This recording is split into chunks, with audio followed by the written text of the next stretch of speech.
반갑습니다. 2021년 영양캠프 채워라 소중한 나의 몸 학부모 교육을 담당하게 된 이경아 교수입니다.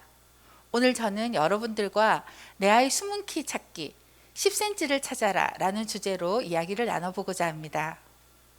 요즘 코로나로 장기화되면서 비만 인구가 굉장히 많이 증가했다는 뉴스를 많이 접하게 되는데요.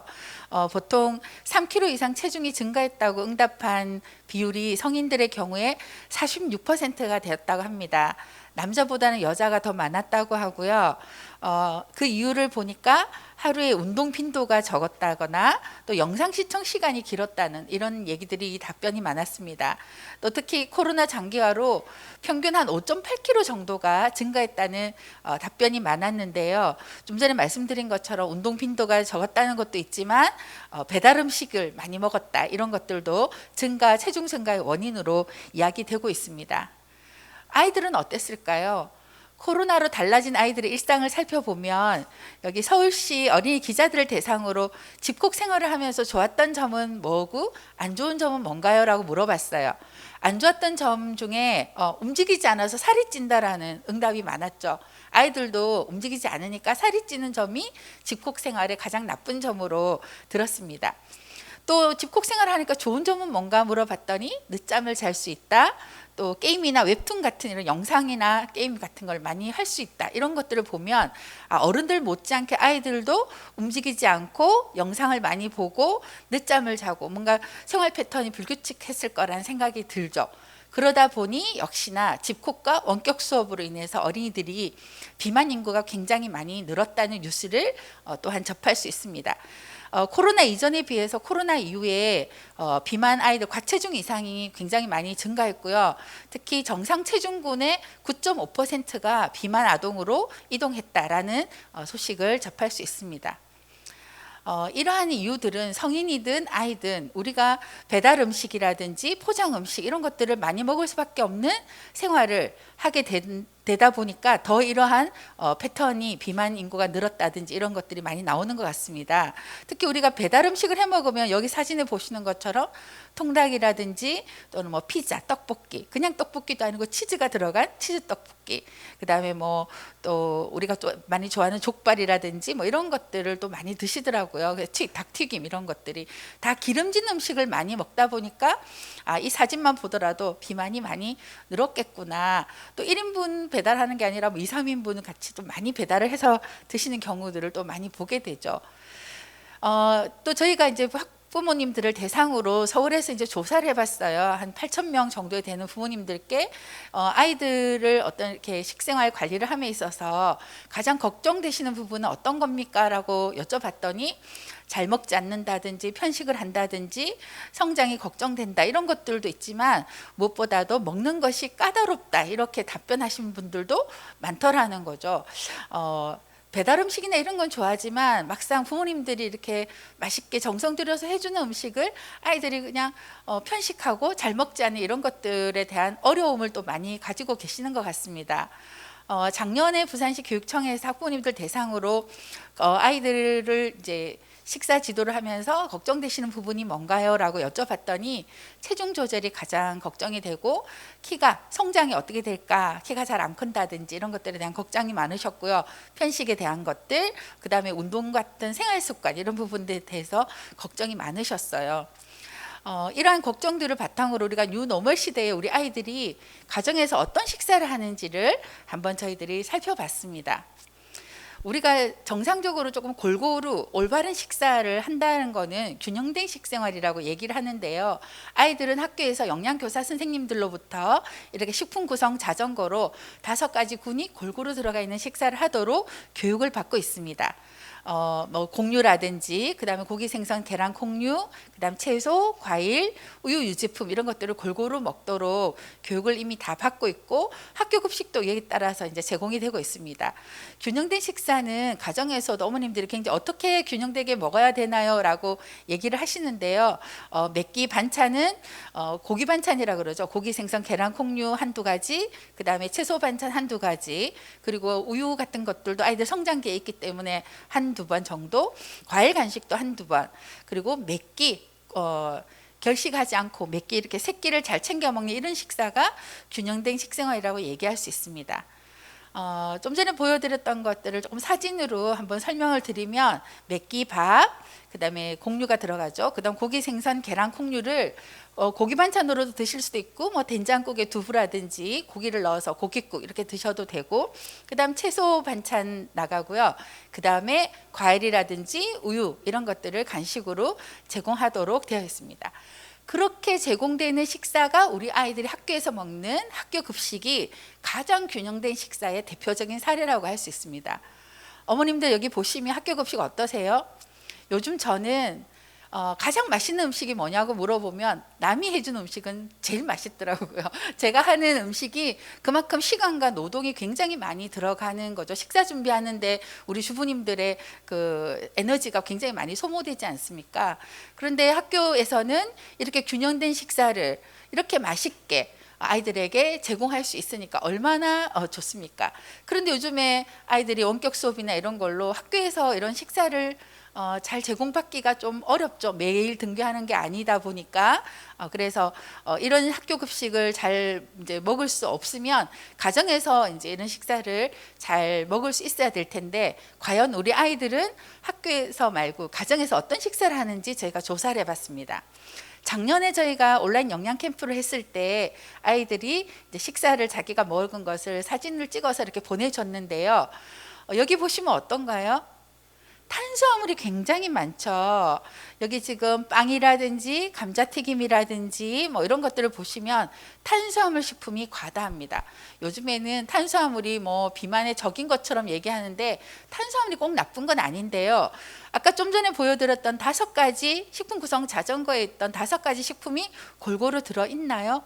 그렇지 않죠. 탄수화물 위주로 되어 있다는 게 문제라는 겁니다. 그래서 불균형한 식사를 아이들이 많이 하고 있다는 것을 여기서 알 수 있고요.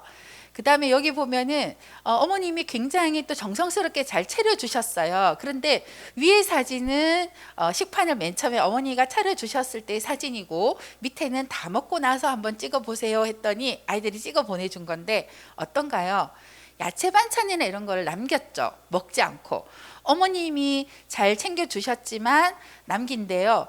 이 사진에서는 좀 안타까운 게 뭐냐면 아침, 점심, 저녁에 야채 반찬이 똑같은 것 같아요. 그래서 좀 다채롭게 이렇게 식사를, 야채를 골고루 제공하는 게 사실 참 어렵죠. 우리가 국 한번 끓여도 하루 종일 먹거나 또 이틀 연달아 먹는 경우도 많이 있지 않습니까? 그죠? 그래서 아이들이 가뜩이나 채소를 별로 좋아하지 않는데 아침, 점심, 저녁에 같은 반찬을 싫어하는 게 계속 올라온다면 더 아이들이 균형된 식사를 하기가 좀 어렵지 않을까 하는 생각을 해보게 되었습니다.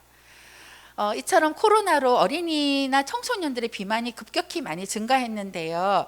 여기 보면 유아들 같은 경우에도 2019년에 비해서 2020년, 2021년 같이 코로나가 급증하는 시대로 이제 되면서 비만 인구가 많이 늘었고요. 오른쪽은 제가 맡고 있는 경산시 어린이급식관리지원센터 중에 지역아동센터 한 곳을 17명의 어린이에 대한 신체 계측, 인바디를 재본 결과입니다. 보시는 것처럼 17명 중에 47% 이상, 절반가량이 어때요? 과체중인 거죠. 보통 일반적으로 과체중은 전 한 20% 내외가 일반적이거든요. 아이들이 지금 굉장히 식생활이 균형된 식사를 못하고 있구나라는 것을, 운동도 못하고 있구나, 활동량도 주니까요, 비만이 증가하고 있는 것을 알 수가 있습니다. 그런데 보통 우리가 이제 어머님들도 아이들의 이제 비만이라든지 성장에 대한 걱정이 많으실 텐데요. 비만이 우리가 일반적으로 생각하면 칼로리를 과다하게 먹어서 또 탄수화물을 또 많이 먹어서 이런 생각을 많이 하시게 되거든요. 그런데 칼로리라든지 아니면 탄수화물 과다라든지 또는 뭐 닭튀김, 아까 제가 식생활에 대해서 뭐 배달 음식 얘기하면서 튀김이나 피자 같은 기름진 음식에 대해서도 언급을 했는데요. 이런 음식들을 일반 양호한 아이들에 비해서 비만 아이들이 더 많이 먹을 거다라고 생각을 하고 저희들이 조사를 해봤습니다. 작년에 우리 100명의 어린이들을 대상으로 했을 때요. 그런데 밑에 보시는 것처럼 밑에 표는 아이들이 먹는 식사의 내용들을 가지고 분석을 해본 건데요. 비만 아이들이 양호한 아이들에 비해서 훨씬 더 많은 칼로리를 먹거나 훨씬 더 많은 기름진 음식을 먹는 게 아니더라는 거예요. 위에 보시면 양호한 아이들 1587, 그 다음에 주의나 위험 아이들 같은 경우에도 1500, 1600이니까 칼로리는 비슷한 거예요. 그렇다고 지방 섭취량이 다르냐? 그렇지도 않죠. 그러면 뭐가 다른가요? 밑에 보시면은 비만이 아닌 아이들에 비해서 과체중이나 비만인 아이들이 채소 섭취가 월등히 적다는 걸 알 수 있습니다. 여기 녹색 채소나 흰색 채소나 이런 것들 섭취가 굉장히 작은 것을 알 수 있고요. 채소 섭취가 적다 보니까 위에 영양 성분 보시면 식이섬유소가 양호한 아이들이 훨씬 더 섭취율이 높고, 그 다음에 철분이나 비타민 A, 티아민, 리보플라빈, 니아신, 비타민 C 같은 것도 훨씬 더 섭취율이 높다는 거죠. 요즘 아이들에게 저희들이 물어봅니다. 일반 아이들에게도 물어보고 대학생들에게도 물어보면 건강보조식품을 먹지 않는 아이들이 하나도 없는 것 같아요. 적어도 유산균이라든지 아니면 홍삼 종류라든지 멀티비타민 등등을 많이 먹는데, 그 비타민은 보조적인 역할이잖아요. 식생활을 잘하는 거에다가 얹어서 더 할 때 뭔가 상승 효과가 있는 거지, 식사는 제대로 하지 않으면서 영양 성분만 많이 영양소만 섭취한다고 해서 건강이 좋아지거나 개선되는 게 아니라는 거죠. 그래서 여기 보시는 것처럼 식사를 내가 채소 섭취나 이런 걸 골고루 잘하는 것만으로도 충분히 좋은 영양 섭취를 할 수가 있다라는 것을 알 수가 있습니다. 그래서 식생활이 칼로리도 중요하지만 채소 섭취를 잘해야 되는 거구나라는 것을 알 수 있는 것 같습니다. 그렇지만 아이들이 참 채소를 아까도 안 먹고 남기는 경우를 많이 보셨잖아요. 근데 안 먹는 게 여러 유형 때문에, 여러 이유 때문에 안 먹는데요. 낯선 음식을 두려워하는 아이들이 있습니다. 그래서 우리가 10번 찍어 안 넘어가는 나무 없다는 것처럼 낯선 음식을 싫어하는 아이들은 처음에 그냥 조금 살짝 이렇게 노출시키고 하다 보면 한 여러 번 노출시켜서 먹다 보면은 그 채소를 좋아하게 되는 애들도 있어요. 그렇지만 정말 10번이 아니라 20번, 30번을 노출시키더라도 절대 못 먹는 아이들이 있거든요. 그거는 타고나게 감각적으로 예민한 아이들이 있습니다. 그래서 내 아이들이 접근 회피성으로 인해서 야채를 안 먹는 건지, 아니면 타고난 기질적인 까다로움 때문에 안 먹는 건지, 이런 등등을 어머님들이 이번에 그 캠프 기간에 영양사 선생님들과 영양교사 선생님들과 상담하면서 한번 알아보시는 것도 도움이 되실 것 같습니다. 작년에 저희 영양 캠프에서 이번에 그 참여하신 부모님들께서 아이들과 함께 하시겠지만 영양 식생활 스크리닝을 작년에도 했거든요. 했을 때 결과를 한번 살펴보면 아이들이 채소를 하루에 지금 몇 끼 2가지 이상 먹어라라고 얘기하고 있잖아, 그죠? 근데 하루에 한 번 또는 거의 먹지 않는 비율이 어느 정도인가요? 36%예요. 굉장히 많은 아이들이 채소를 먹지 않는 것으로 나타났습니다. 그리고 아이들 중에 한 30%는 까다로운 아이들인 거죠. 그래서 식생활이 까다롭고, 그러니까 굉장히 감각적으로 예민한 아이들은 특히나 채소 섭취나 이런 것들이 굉장히 먹기가 어렵죠. 왜 그러냐면 채소는 기본적으로 맛이 쓴맛을 가지고 있지 않습니까? 그래서 우리가 쓴맛은 예전부터 독이라고 생각해서 우리 몸의 DNA에서는 타고나게 쓴맛을 경계하도록 태어났거든요. 이제 그러다 보니까 더 그러하기도 하고, 또 타고난 감각적인 예민함 이런 것들 때문에 까다로운 아이들이 많이 있으니까, 이런 경우에는 보통 부모님들과 아이들이 식사를 하는 과정에서 굉장히 다툼이 많죠. 트러블이 많은데 그렇게 하시지 마시고 영양교사 선생님들께 어떻게 하면 아이들의 이 식생활 까다로움을 해결할 수 있는지 상담을 받아보신다면 굉장히 많은 도움이 되실 거라고 생각이 됩니다. 그리고 아이들 무엇보다도 취침 시간이 굉장히 중요한데요. 아까 집콕을 하니까 늦잠을 자서 좋다 이런 응답이 많았잖아요. 어느 정도 늦잠을 자는가, 늦게 자는가를 봤더니 보통 초등학생 정도면 11시쯤에는 자야 되거든요. 근데 11시 넘어서 자는 아이들 비율이 얼마인가요? 거의 40%가 넘습니다. 심지어는 새벽 12시 넘어서 새벽 1시 이렇게 자는 아이들도 있다는 거죠. 그래서 과연 부모님들의 자녀들은 취침 시간이 어떻게 되는지 한번 확인해 보시는 게 중요할 것 같아요. 그리고 아침 식사, 규칙적인 식사를 하는 게 굉장히 중요한데 아침 식사를 매일 해야 되는 거잖아요. 근데 결식을 하는 비율이 굉장히 많아서 주 3, 4회, 1, 2회 거의 먹지 않는다라고 응답한 비율을 다 합치니까 40%가 넘는 거죠. 그래서 끼니를 3끼 꼬박꼬박 먹지 않는 아이들도 상당하다라는 것을 알 수 있었습니다. 그리고 단 가공식품, 우리가 요즘에 나트륨 줄이기도 하지만 단 것을 많이 줄이려고 얘기를 하는데요. 단 가공식품은 칼로리도 높고 이 단맛 때문에 아이들이 뭐 비만도 유발되고 또 비만이 또 성조숙이라든지 뭐 이런 등등으로도 이어지고 또 나중에 말씀드리겠지만 성장 호르몬 분비도 방해하기 때문에 단 가공식품은 줄이는 게 좋거든요. 근데 아이들이 매일 먹는다 또는 주 5, 6회 이거면 거의 매일에 가깝죠. 그렇게 먹는 아이들 비율이 27%인 거예요. 4명 중 1명은 거의 단 간식을 매일 먹다시피 하고 있다. 이러한 심각한 상황을 볼 수 있습니다. 근데 여기 보면 부모님들도 아이들에게 우유를 사줄 때 그 흰 우유를 먹이고 싶지만 아이들은 초코우유나 딸기우유, 바나나 우유 이런 거 좋아하잖아요. 그리고 뭐 뽀로로 음료수라든지 이런 거, 콜라 사이다 이런 단 가공식품을 애들이 굉장히 선호하는데 이런 것들을 줄이는 그 노력을 이번 영양 캠프에서 꼭 한번 실천해 보셨으면 좋겠습니다. 그러면 이제 우리가 성장과 비만 이 두 가지 토끼를 한번 잡아보려고 합니다. 우리가 지금 좀 전에 말씀드린 우리 아이가 조금 더 날씬해지고 비만이 아니면서 키가 좀 쑥쑥 컸으면 좋겠잖아요. 그래서 그렇게 하는 방법에는 좀 전에 말씀드렸던 골고루 영양소를 밸런스 있게 먹는 게 중요하고요. 그 다음에 성장 호르몬을 좀 많이 분비시키도록 우리가 노력하는 게 중요합니다. 앞서서는 영양소에 대한 설명을 해드렸으니까 성장 호르몬에 대한 설명을 해드리겠습니다. 성장 호르몬 분비를 하기 잘 되는 방법들을 위해서는 과연 어머님들의 자녀는 이 4가지 중 몇 가지에 해당되는지 한번 살펴보실 필요가 있어요. 11시 이후에 자는 날이 많은지 또는 밤에 야식을 많이 먹는다든지 또 국수나 빵, 과자 같은 탄수화물 음식을 좋아한다든지 또 운동을 좋아하지 않는다. 이 4가지 중에 4가지가 다 해당되면 되게 위험한 거겠죠. 3가지만 돼도 위험한 거고요. 가급적이면 이 4가지가 하나도 해당되지 않는 게 중요합니다. 이 4가지가 성장 호르몬 분비에 어떤 영향을 미치는지 한번 같이 살펴보겠습니다. 먼저 제가 수면에 대해서 말씀드리겠는데요. 호르몬 분비를 결정하는 결정적인 게 바로 수면입니다. 여기 보시면은 위의 표에는 잠을 잘 때 밝을 때 말고 어두울 때 성장 호르몬 분비가 굉장히 높게 많이 나오는 걸 알 수 있죠.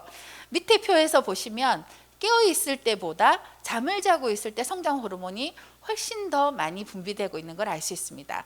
적어도 초등학생은 11시 이전에 잠을 자야 이 성장 호르몬이 많이 분비되는 거죠. 그래서 뭐 성장을 위해서 여러 가지 비싼 약재들, 이런 영양소 이런 것들을 많이 드시는데 그럴 필요 없이 잠만 제대로 일찍 자더라도 성장 호르몬이 굉장히 많이 분비된다라고 말씀드릴 수 있어요. 그런데 이 성장 호르몬이 그냥 잠만 자는 것도 중요하지만 식사와 관련된 호르몬과도 연관이 되어 있습니다. 인슐린은 잘 아시죠? 우리 당뇨와 관계되는 호르몬이잖아요.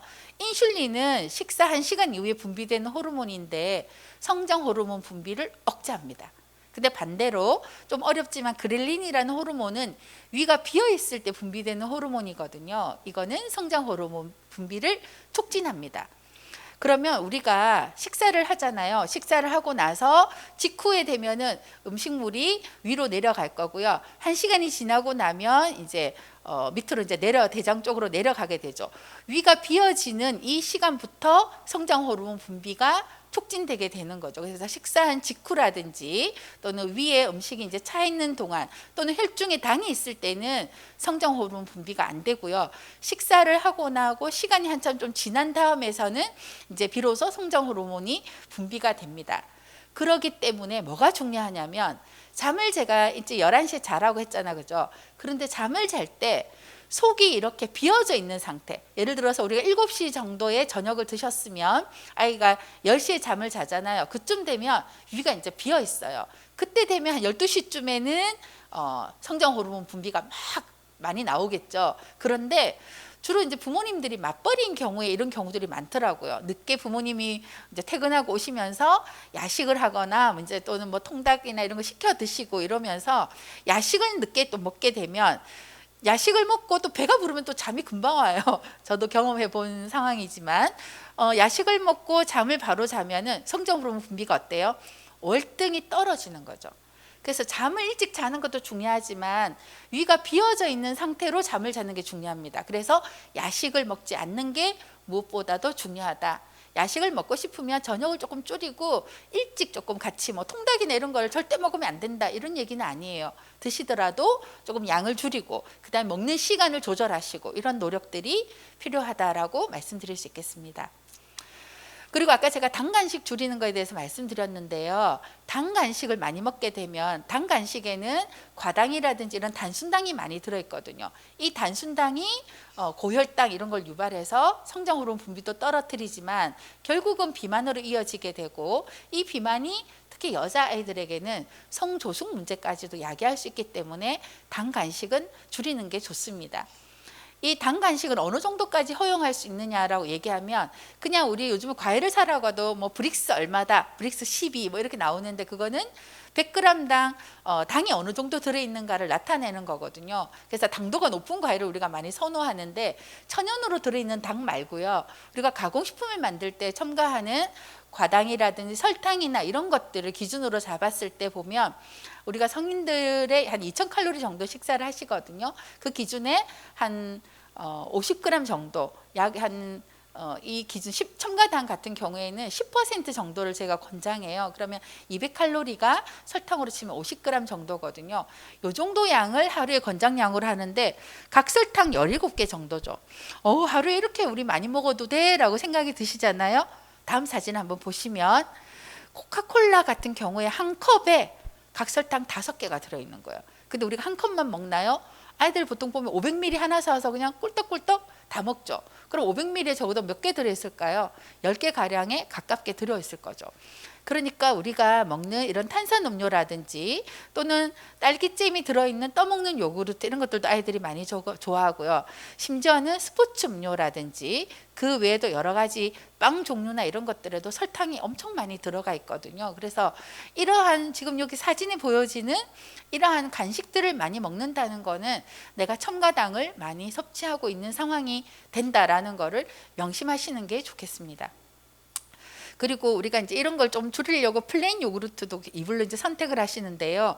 플레인 요구르트에서도 뒤에 보시면 영양 정보 그 라벨링을 보시면 당류가 들어있는 경우들이 있거든요. 그래서 당류가 채소로 들어있는 거를 선택하시는 노력을 하시기를 부탁드리겠습니다. 그리고 이런 당 우리가 요즘 젊은 사람도 그렇고 저도 그렇고 피곤하고 이러면 당 땡긴다 이런 얘기를 굉장히 많이 하죠. 그래서 당 땡긴다 하면은 달달한 걸 또 이렇게 먹게 되고요. 한때는 마카롱이나 이런 것들이 엄청 인기가 있었잖아요. 케이크류라든지. 그래서 스트레스를 받고 당 땡긴다는 생각이 들 때 단 걸 먹으면 어때요? 굉장히 기분이 좋아지죠. 그거는 도파민이라는 호르몬이 분비되기 때문에 그래요. 도파민은 우리가 행복 호르몬이라고 하거든요. 기분이 엄청 좋아집니다. 그 기분이 좋아졌던 기억을 우리 뇌는 하고 있어요. 그러면 이 단 간식을 먹고 기분이 좋아졌는데 이게 이제 소화가 다 되고 나면 당이 또 떨어질 거 아니에요. 그럼 급 우울해지는 거죠. 그런데 우리 뇌는 좀 전에 그 기분 좋았던 기억을 또 추구하게 되는 거예요. 그래서 또 당을 추구하게 되고 당이 땡기게 되는 거죠. 그 또 당을 먹게 되고 또 기분이 막 좋아져요. 또 다 먹고 나면 어때요? 당 떨어지면 기분이 또 우울해지죠. 이게 바로 음식 중독 사이클입니다. 이게 뭐와 같아요? 약물 중독과 똑같습니다. 우리가 이렇게 음식 중독이 된 사람의 뇌와 그 다음에 약물 중독, 우리가 말하는 코카인이라고 얘기하는 그 중독이 된 뇌를 사진을 찍어 봤더니 모양이 유사하더라라는 연구 결과가 발표되어 있는 것을 보면 이 음식 중독이 굉장히 위험한 거구나라는 걸 알 수 있죠. 우리가 담배 끊는 게 어렵잖아요. 똑같습니다. 음식에 이렇게 단 거에 노출되어 있는 사람이 그 중독을 끊는 거는 굉장히 어려운 거죠. 그래서 어떻게 해야 될까요? 부모님들과 같이 노력하는 게 필요한 거죠. 아이만 노력하기는 어려워요. 가정에서 부모님도 함께 이러한 단 간식을 줄이는 노력을 하시면 어떨까 말씀드리겠습니다. 그리고 마지막으로 운동이 굉장히 중요한데요. 운동이 성장 호르몬이 제가 일찍 자면 잠잘 때 성장 호르몬 분비가 많이 된다고 했는데 잠잘 때보다 여기 왼쪽에 그래프 보면 어때요? 운동할 때가 더 피크가 높죠. 운동을 하게 되면 성장 호르몬 분비가 훨씬 더 많이 분비가 됩니다. 근데 여기서 운동이라 하면 어떤 걸까요? 조금 더 땀이 나는, 약간 땀이 조금 어느 정도 흐를 만한 축구나 농구나 달리기 같은 운동을 했을 때 성장 호르몬이 분비가 됩니다. 그래서 우리가 보면 운동선수들이 키가 굉장히 크잖아요. 키가 큰 아이들이 운동을 해서 그런 경우도 있지만 운동을 하면은 이 성장 호르몬 분비가 많이 돼서 키가 커지는 거예요. 그래서 지금 우리가 집콕 생활을 하고 있지만 가만히 앉아서 컴퓨터 게임을 하고 영상을 보고 이러는 것도 안 할 수는 없어요. 하지만 적어도 하루에 30분 정도는 조금 땀이 어느 정도 나는 운동을 할 수 있도록 노력을 하는 게 필수적으로 필요하다라는 것을 부모님들이 잘 인식하시고 이번에 이 캠프 기간 동안만이라도 이 4가지를 잘 실천해 보시는 노력을 하시면 어떨까 말씀드리고 싶습니다. 그러면 제가 작년에 우리가 부산시 교육청에서 블렌디드 영양 캠프 했던 사례를 통해서 한번 설명을 좀 드릴게요. 작년에도 이번하고 똑같이 4가지, 좀 전에 말한 일찍 자고, 그 다음에 매일 규칙적인 생활 리듬이 이제 일찍 자고, 매일 30분 운동을 하고, 몇 끼 김치를 빼고 난 야채 1가지 이상을 꼭 먹도록 제가 부탁을 했고요. 그 다음에 단간식 줄이기, 이 4가지 수칙을 가지고 실천을 하도록 작년에도 비만 캠프를 운영을 해봤어요. 이번에도 똑같이 체크 프로그램을 줘서 스티커를, 내가 실천을 잘했을 때 스티커를 붙이는 작업을 했는데, 영양교사 선생님이 작년에는 밴드를 가지고 매일매일 이거를 미션을 내시고 올리면 아이들이 이렇게 스티커를 붙여서 저 이번에 잘했어요 라는 거를 막 서로 자랑하고 했던 경험들이 있거든요. 이런 좋은 경험들을 서로 공유하고, 그래서 경쟁적으로 굉장히 열심히 아이들이 참여를 했습니다. 그래서 운동과 관련된 거, 채소 섭취, 당 줄이는 거, 수면과 관련된 여러 가지 미션들을 아이들이 참 잘 열심히 따라했어요. 따라했던 결과를 보시면 저희가 4주 프로그램을 했는데 이번에는 3주잖아요. 4주 프로그램 후에 보니까 비만이 위험군들이 많이 줄었죠. 빨간 게 좀 줄면은 많이 개선된 거거든요. 그래서 비만도도 개선이 됐고, 그 다음에 매끼 야채 섭취하는 비율도 굉장히 좋아졌고요. 그 다음에 아침 섭취를 잘 안 하던 아이들의 비율도 많이 줄었고, 그 다음에 무엇보다도 단간식 섭취를 많이 했던 아이들이 굉장히 노력을 많이 한 거죠. 그래서 단간식 섭취도 굉장히 많이 양호하게 변화가 되었습니다. 이러한 프로그램을 작년에 한 것을 저희가 벤치마킹해서 제가 맡고 있는 경산시 어린급식관리지원센터에서 지역아동센터 아이들을 데리고 4주 프로그램을 했던 결과를 한번 같이 공유하겠습니다. 제가 맡고 있는 지역의 지역아동센터 아이들을 대상으로 부산시 교육청에서 하는 이런 것처럼 영양 캠프를 아이들과 운동회도 하고 또 뭐 푸드 올림픽 이런 것들도 저희가 이제 부산시 교육청에서 하는 거 벤치마킹해서 진행을 봤는데요. 이런 것들이 결국은 하루의 이벤트로 끝나게 되고, 요즘에 제일 중요하게 생각하는 게 지속 가능성인데, 이 비만 관리나 영양 이 관리, 식생활 관리는 매일매일 일어나는 일들이니까 지속하게 계속 꾸준히 관리해야 되는데 그게 잘 안 되는 게 아쉬워서 제가 부산시 교육청에서 했던 프로그램을 가지고 저희도 매일 30분씩 저희가 온라인으로 교육을 했어요. 이번에도 그렇게 부산시 교육청에서 하신다고 하는데 저희도 줌으로 교육을 하고 이거를 한 달 동안 4주 프로그램을 진행을 했습니다. 여러분들도 마찬가지, 이번 아이들도 마찬가지지만 저희가 4주 동안 월화수목금의 동안에 뭐 요리 수업도 뭐 온라인으로 하기도 했고, 그다음 대면으로도 하기도 하고, 운동 프로그램 이런 것들을 제공해서 일찍 자기, 매일 운동하기, 채소 섭취하기, 단간식 줄이기, 이 4가지 수칙을 미션을 잘 수행할 수 있도록 매일매일 교육을 진행을 했는데요. 대면으로 교육도 하고 인바디 측정도 하고, 그 다음에 뭐 요리 활동이라든지 미각 테스트 이런 것들을 해보고요. 여러분이 이번에 하는 거랑 비슷할 건데, 이번에는 체육 선생님들이 이런 프로그램을 다 만드신다는데, 저희들은 요즘 유튜브에 있는 이런 영상들을 아이들과 함께 운동도 하고 매일매일 4가지 수칙을 잘 지키는지 확인을 해봤습니다. 그 결과 하고 나서 이제 사전과 사후에 제가 직접 1대1 상담을 진행을 해봤어요. 여기 보시는 것처럼 아이들이 굉장히 열심히 활동지를 잘 작성을 하고 너무너무 기특해서 제가 작은 선물을 이렇게 다 주고 했는데요. 그 결과가 여기 보시면 지역아동센터 총 17명 중에 3명이 뭐 다른 센터로 이제 이사를 가고 해서 총 14명이 남았는데 14명 중 10명이 키가 무려 한 달 동안 3.2cm가 컸어요. 1년에 3cm 커도 굉장히 많이 큰 거예요. 그런데 한 달 동안에 키가 3.2cm가 성장한 거예요. 참여 어린이 중에서 70%가 키가 성장한 거죠. 우리가 지금 이번에 모여있는 이게 영양 캠프잖아요. 근데 영양 캠프지만 우리가 뭘 하려고 하는 거예요? 키 성장을 같이 우리가 2마리 토끼를 잡자고 했잖아요. 이 4가지 수칙을 잘 지킨 것만으로도 키가 이렇게 많이 성장하는 거예요. 물론 비만도도 개선이 됐습니다. 그래서 3명 정도의 아이들이 비만도가 과체중에서 표준으로 또는 심한 과체중에서 과체중으로 개선된 것을 볼 수 있었습니다. 그런데 무엇보다도 가장 중요한 거, 이 부분을 어머님들께서 학부모님들께서 관심 있게 보셔야 돼요. 이 프로그램이 지금 100명의 어린이가 참여하잖아요. 그런데 저희들도 14명의 어린이가 참여했지만 여기 보시는 것처럼 적극적으로 참여한 어린이와 적극적으로 참여하지 않은 어린이들이 다르다는 거예요. 적극적으로 참여한 어린이들은 대부분 다 키가 컸어요. 비만도도 개선됐어요. 그런데 비적극적인 참여 어린이들이 어떤 거냐면 초등학교 5학년쯤 되면 이제 사춘기죠. 그래서 이렇게 하는 게 여러운 거예요. 동생들하고 같이 하려니까 뭔가 좀 쑥스럽고 그래서 열심히 안 했어요. 뭘 열심히 안 했겠어요? 운동을 열심히 안 했어요. 그 다음에 남학생은 이제 6학년이었는데 이제 중학생이 올라가는 거죠. 그러니까 동생들 1학년들 뭐 이렇게 꼬맹이들하고 같이 하려니까 쑥스럽고 이러니까 열심히 안 했어요. 열심히 안 한 아이들은 키가 하나도 안 컸어요. 우리 요즘 말로 뭐라 그러죠? 1도 안 컸어요.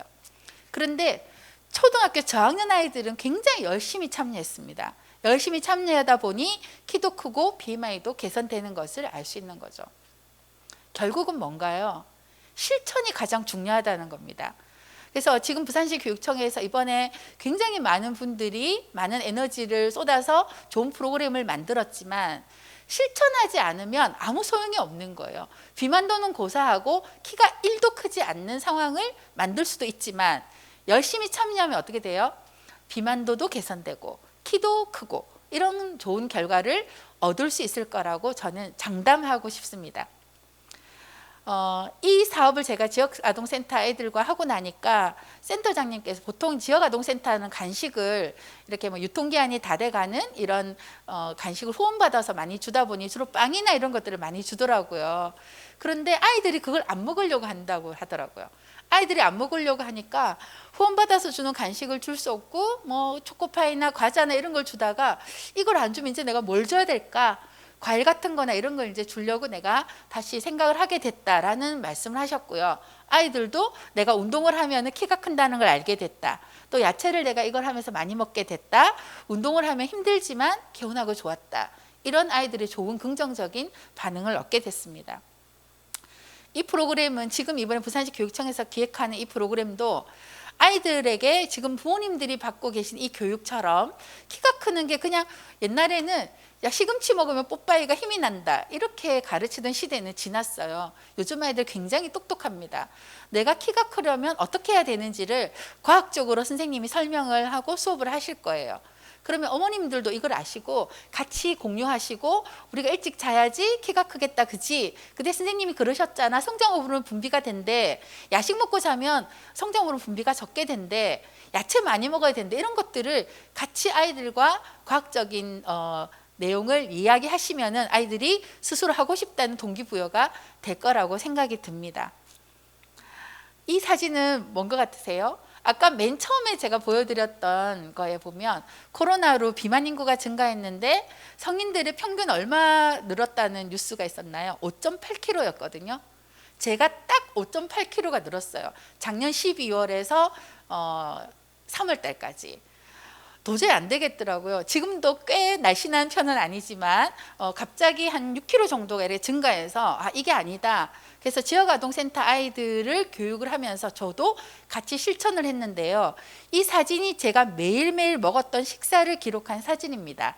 이거를 제가 우리 학생에게 카톡으로 이걸 보내고 제가 우리 학생회가 이제 요즘 헬스클럽 가면 PT 받으시잖아요. 뭐 시간당 뭐 8만 원 뭐 이런다 하시던데, 제가 우리 학생에게 한 달에 PT 값만큼은 아니지만 월 10만 원에 제가 그 수업료 관리비를 내고 우리 학생에게 제가 먹을 때마다 음식 사진을 이렇게 보냈어요. 보내고 우리 학생은 나에게 이런 유튜브에 있는 운동 영상을 나한테 보내주면 제가 그걸 다 하고 난 증빙 영상을 또 보내고, 또 제가 걷기를 하면 걷기에 대한 그 또 피드백 사진도 증빙 사진을 보내고, 이러면서 제가 식품영양학과 교수지만 저도 몰라서 안 하는 게 아니고요, 알면서도 안 되는 거예요. 실천은 안다고 되는 게 아니거든요. 실천은 그만큼 어려운 거예요. 저도 전공자지만 우리 학생에게 10만 원을 내면서 나를 관리하는 그런 노력을 했다는 거죠. 지금 여기 부산시 교육청에서 10만 원이 아니라 수십만 원의 비용에 해당하는 만큼 많은 분들이 여러분 어머님들과 또 자녀를 관리하기 위해서 지금 스탠바이 하고 있습니다. 여러분들은 관리받고 있는 거예요. 매일매일 여기서 진행하는 프로그램을 잘 따라 하시고 하다 보면 분명히 저 이거 하고 얼마 빠진 줄 아세요? 5kg 빠졌어요. 근데 제가 얼마 전에 급성 후두염으로 조금 아파서 다시 살이 조금 쪘어요. 변명을 하자면. 그래서 제가 이 프로그램을 2달 반을 했거든요. 10주를 했는데 한 달에 2kg가 제가 빠졌어요. 그래서 굉장히 그 정도면은 굉장히 아주 우리가 이상적인 체중 감소로 보고 있습니다. 그래서 저는 그거를 직접 체험한 사람으로서 어머님들께서 자녀분들과 이번에 영양 캠프에서 꾸준한 실천을 한다면 분명히 좋은 결과가 있을 거라고 말씀드리고 싶습니다. 네, 경청해 주셔서 감사합니다.